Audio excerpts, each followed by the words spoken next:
parmi les récits étonnants qui ont été mentionnés, le récit d'un homme, retenez son nom mes frères, le récit de Baqi ibn Makhlad. Baqi ibn Makhlad possède un récit étonnant. C'était un étudiant déterminé pour apprendre la science. En effet, son récit est mentionné dans le livre Siyar A'lam al-Nubala de l'imam al-Dhahabi. Il est mentionné que Baqi ibn Makhlad, qui vient d'Andalousie, sa terre est Dawlat al-Andalus, sa terre est l'Andalousie. Pour ceux qui ne savent pas, l'Andalousie correspond à l'Espagne et au Portugal actuel. Il est donc européen, si on peut dire, d'Andalousie, il vient de Andalus. Il décide d'aller étudier la science. Il décide de partir. Il prend la direction de Bagdad, en Irak. Vous avez vu tout ce qui sépare l'Andalousie de Bagdad. Mais on ne parle pas à l'époque d'un voyage en avion, ni même en bus ou en voiture. Ils marchaient pour une grande partie de leur voyage. Et quand ils pouvaient, ils prenaient comme monture un cheval ou un chameau. C'était des voyages extrêmement longs, extrêmement fatigants, extrêmement épuisants. Il décide de prendre donc la direction de Bagdad. Il entend qu'à Bagdad, en Irak, un grand savant, Ahmad ibn Hanbal, enseigne. Il dit, par Allah, si Allah me facilite, je vais étudier auprès de lui. Il voyage, et il voyage, et il voyage jusqu'à Bagdad. Certains savants mentionnent que son voyage a duré 5 ans. 5 ans, 5 années, de pays en pays, de village en village, de contrée en contrée. Il traverse des déserts, il a même traversé la mer, jusqu'à arriver dans la ville de Bagdad, en Irak. Et lorsqu'il arrive à Bagdad, il demande, où sont les assises de l'imam Ahmed? Où est la mosquée de Ahmad ibn Hanbal? Les gens lui disent, mais n'es-tu pas au courant? L'imam Ahmed a été interdit d'enseignement. Il dit comment? Pardon? Qu'avez-vous dit? Ahmed interdit d'enseignement? Il dit oui. Ils ne savent pas que cet homme a derrière lui 5 ans de marche. 5 années de marche pour étudier auprès de Ahmed. Il s'évanouit. Il perd connaissance. Il tombe par terre. Et lorsqu'il se réveille, attristé par la nouvelle, il dit, est-ce qu'il n'y a pas une chambre à louer ici à Bagdad? Il l'aide pour trouver une chambre à louer à Bagdad. Il demande alors quel savant enseigne.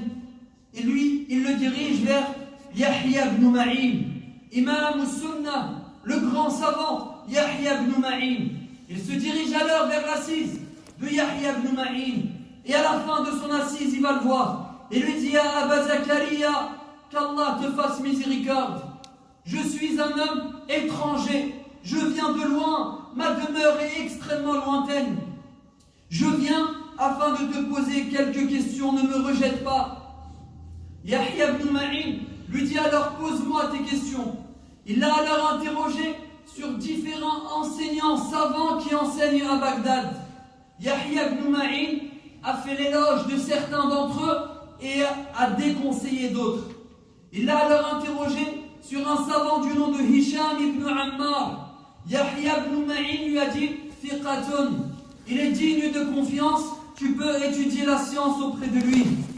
Les élèves nombreux auprès de Yahya ibn Ma'in commencent à s'impatienter des nombreuses questions de Baqi ibn Makhlad et lui disent, ça y est, tu as posé trop de questions, laisse-nous nous aussi poser nos questions.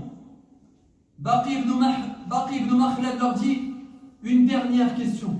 J'ai une dernière question, ya Aba Zakaria. Une dernière.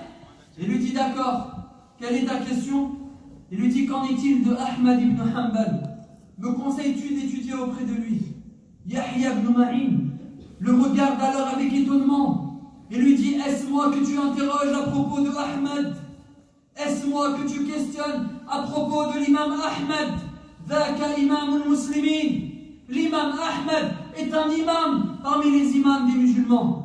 Comme vous le savez mes frères, l'imam Ahmad est lui un des 4 imams de cette communauté qui a un madhab. Parmi eux, le premier dans l'ordre chronologique, Abu Hanifa, l'imam Abu Hanifa rahimahullah, imam min a'immatil muslimin. Également, notre imam, l'imam de la sunna, l'imam Malik ibn Anas, rahimahullah ta'ala. Également son élève, al-imam Shafi'i, rahimahullah. Et le 4e, l'imam Ahmad ibn Hanbal, rahimahullah, jami'a ulama al-muslimin. Yahya ibn Ma'in, il dit alors est-ce moi que tu interroges à propos de Ahmad, imam al-muslimin. Il dit est-ce moi que tu interroges à propos de lui. Baqi ibn Makhlad, il sort alors de cette mosquée après avoir interrogé le sur Ahmad, et il sort et il demande aux gens. Il dit certes l'imam Ahmad est interdit d'enseignement, il n'a pas le droit d'enseigner, mais dites-moi au moins où est-ce qu'il habite. Où habite l'imam Ahmad? Et il interroge les gens jusqu'à ce qu'il arrive à trouver, subhanallah, sa maison. Il a tellement questionné les gens et interrogé les gens qu'il a trouvé où est-ce que l'imam Ahmad habitait. Et vous savez ce qu'il fait? Déterminé. Celui qui veut une chose pour Allah, rien bi'idhnillah ne peut l'arrêter. Il a trouvé la maison de l'imam Ahmad. Il arrive devant sa porte. Il va et il toque. Et c'est l'imam Ahmad qui ouvre la porte. Et l'imam Ahmad ouvre la porte. Et Baqi ibn Makhlad lui dit Ya Aba Abdillah, oh Aba Abdillah, Anna Rajulun Ghalib. Je me présente, je viens de loin, je viens d'une terre extrêmement éloignée. C'est la première fois que je rentre à Bagdad. C'est la première fois que je viens en Irak. Je ne connais pas cet endroit. Je suis venu à toi afin d'étudier le hadith. Je suis venu à toi afin d'étudier les paroles du messager d'Allah sallallahu alayhi wa sallam. Je suis venu à toi muqayyid de sunnah.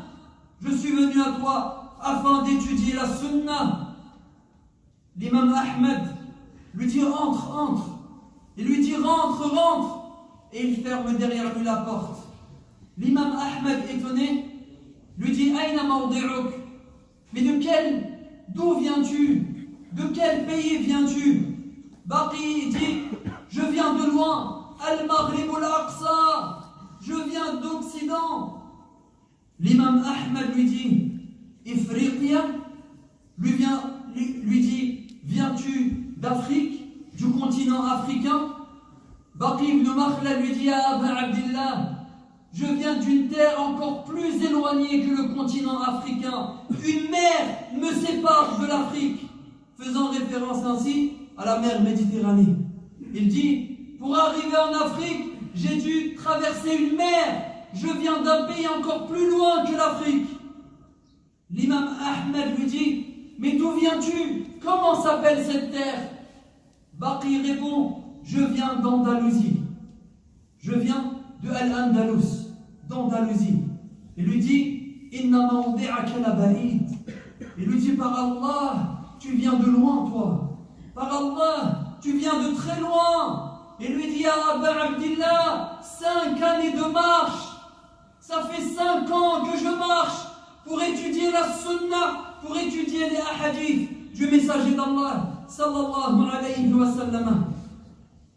L'imam Ahmed lui dit, mais personne ne t'a informé que j'ai été interdit d'enseignement. Je n'ai pas le droit d'enseigner. Personne t'a informé. Il lui dit, si, Ya Aba Abdillah, des gens m'ont informé que tu as été interdit d'enseignement. Mais j'ai une idée.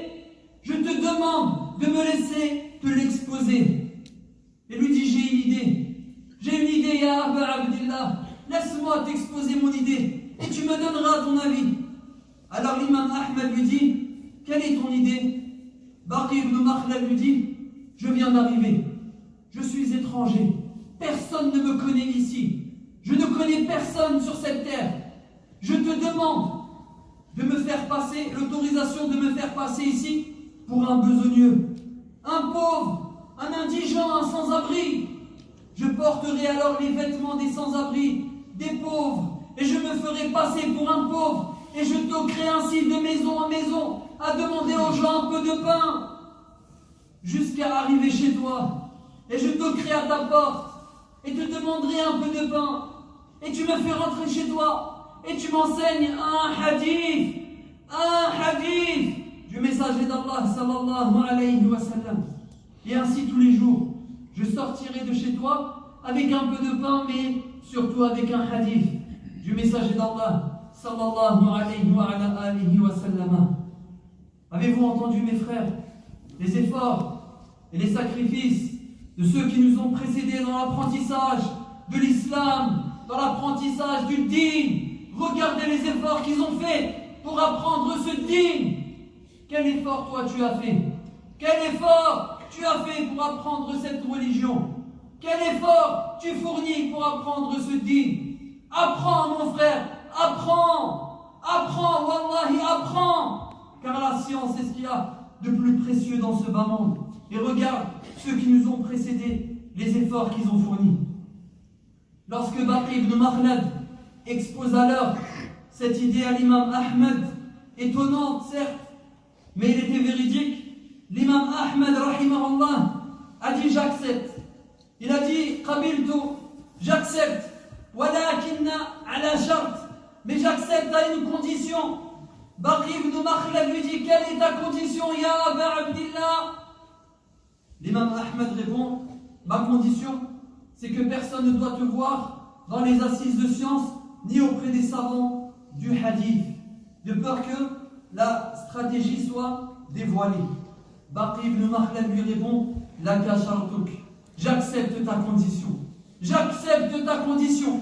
Et il dit j'ai alors trouvé un vieux bout de bois que j'ai pris de ma main, et j'ai pris un vêtement troué, déchiré, un vieux vêtement déchiré que j'ai posé sur ma tête, et j'allais toquer dans les maisons en leur disant un peu de pain s'il vous plaît, un peu de pain. Certains acceptaient de me donner un peu de pain, d'autres refusaient, jusqu'à arriver à la porte de l'imam Ahmed, dont il toquait à sa porte et lui disait un peu de pain, un peu de pain. Et l'imam Ahmed lui ouvrit la porte et lui enseignait un hadith du messager d'Allah sallallahu alayhi wa sallam. Et Baqi ibn Makhlad repartait avec un peu de pain et un hadith du messager d'Allah sallallahu alayhi wa sallam.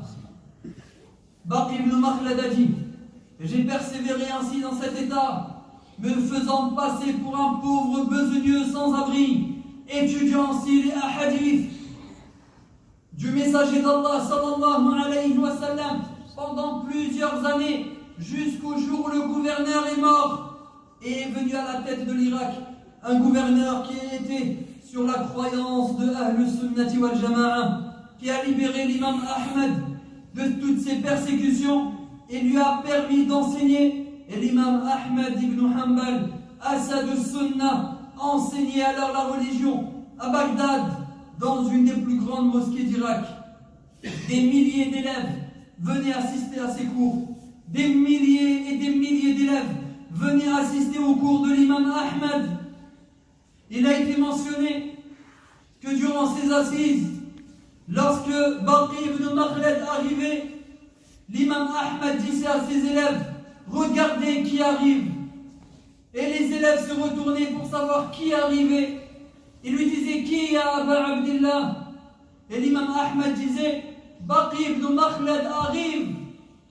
Baqi ibn Makhlad arrive, respectant et honorant ainsi cet homme pour ses efforts dans l'apprentissage de la science. Un hadith par jour, un peu tous les jours. Et cet homme, Baqi ibn Makhlad, nous a laissé, mes frères, un trésor inestimable, un héritage inégalable. Il nous a laissé un ouvrage. Baqi ibn Makhlad nous a laissé un ouvrage qui fait partie des ouvrages de la Sunna, qui s'appelle le Musnad de Baqi ibn Makhlad. Le Musnad de Baqi ibn Makhlad, nous laissant ainsi cet homme, rahimahullah, après sa mort, un ouvrage inestimable, le Musnad de Baqi ibn Makhlad.